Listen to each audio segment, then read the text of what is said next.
प्रश्न विचारते 5वी साठी बर का। एका हाताला बोट किती रे? 5. 2 हाताला 10. 10 हाताला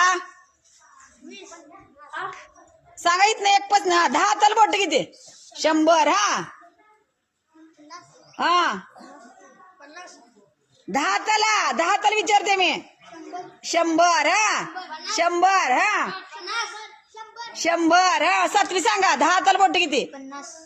100. सांगा 100 50. 100. 100 म्हणणारे सांगा. सांगितलं सगळ्यांनी? 10 हाताला बोटे किती रे? 50. एका हाताला 5 बोटे, 2 हाताला 10. 5 10 50. म्हणजे 10 हाताला किती बोट होतील रे? 50.